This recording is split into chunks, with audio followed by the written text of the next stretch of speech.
The broadcast is now starting. All attendees are in listen-only mode.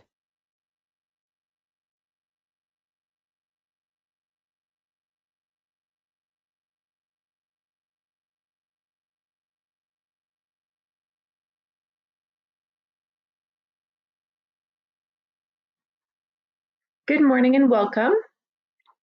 Before I get started, I just want to make sure that you can hear me okay. So if you can raise your hand, that lets me know that you can hear me.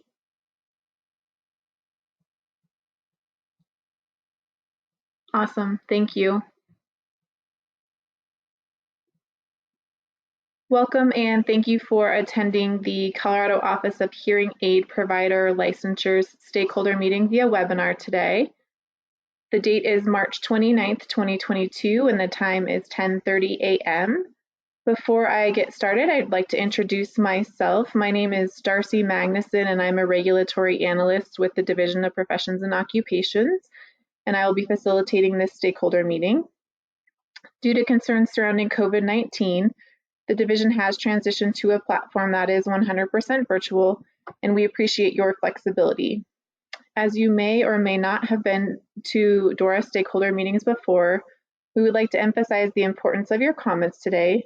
DORA makes decisions every day that may affect your life and your business, so your input is vital in the rulemaking process. Throughout this process, our goal is to create regulations that clarify and explain legislation, ensure minimum competency to enter and continue to practice, and provide only what is absolutely necessary for consumer protection without creating unnecessary barriers to the marketplace. Your input will be part of the information that goes to the director as the director considers the proposed revisions to Rule 1.4 in compliance with Section 1220.203 of the Colorado Revised Statutes, which allows licensees the ability to change the status of their license to inactive status. This meeting is being recorded and will be posted on the program's website by the close of business tomorrow. As the stakeholder meeting is being held solely by webinar, please raise your hand by using the hand icon if you would like to speak, and I will unmute your line so you'll be heard by everyone. Or you can type your comment in the question section and I will read it aloud. Before I start taking comments, I ask that anyone providing comments please state your name and the name of the organization that you represent, if any. Feel free to provide either general comments on the rule changes or specific comments on the proposed language. Please limit your comments to no more than 3 to 5 minutes and try not to repeat something that was already said, which shouldn't be a problem since we only have one person participating today. And as far as other ground rules or housekeeping matters, if you're using audio through your computer, please remember to put any phones on vibrate or turn them off. And whether you are using computer or phone audio, please try to keep background noises to a minimum when speaking. So at this point in time, I'm going to go ahead and show the proposed changes to the rules, and then I will ask for stakeholder comments. So you should be able to see my screen. And the purpose of these proposed changes are to allow stakeholders the opportunity, which is allowed by statute, to change your license status to an inactive status, and then to provide guidance of what is required should you want to reactivate your license. So I'm going to scroll down to the new proposed language, which includes the requirements or proposed requirements for reactivation of a license. We did include some questions in the comments, specifically that we are trying to get stakeholder feedback in order to provide that to the director as the director considers these proposed revisions. And I just wanted to add as well, so we did include language in the comments as a sample of what's required for the mental health boards, just a different healthcare board within the division in order to reactivate a license. And then we mirrored these proposed rules off of a current rule in the occupational therapist licensure rules regarding reactivation. So that's the starting point of where these proposed changes came from. So At this point in time, if you have any feedback, any questions, comments regarding the proposed changes, please provide those. You can do that by raising your hand and I'll unmute your line, or you can type into the question function of the webinar and I can read your questions or comments out loud for the recording.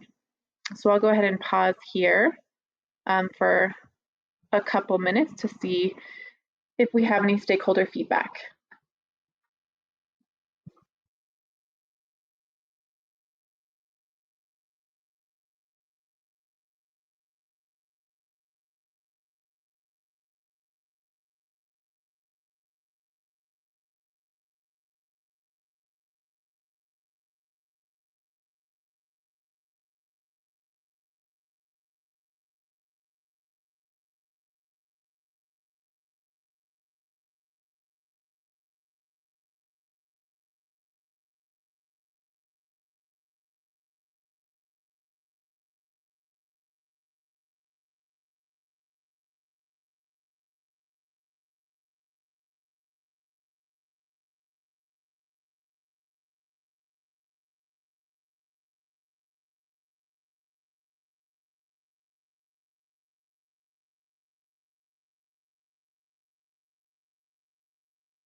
Okay, it's been a couple minutes. I don't see any raised hands and we haven't received any written comments.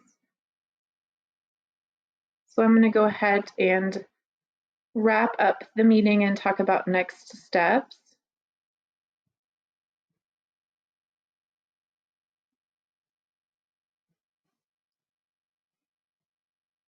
Thank you for attending today's meeting. As a reminder, stakeholders will have a final opportunity to provide comments and/or testimony at the permanent rulemaking hearing, which is tentatively scheduled for May 3rd, 2022. All comments and program recommendations will be provided to the director for review before the director considers the permanent adoption of the rules. Please remember that you're always welcome to submit written comments, and you can do that by sending those via email to the email address provided on the notice for today's meeting, which is dora_dpo_rulemaking@state.co.us.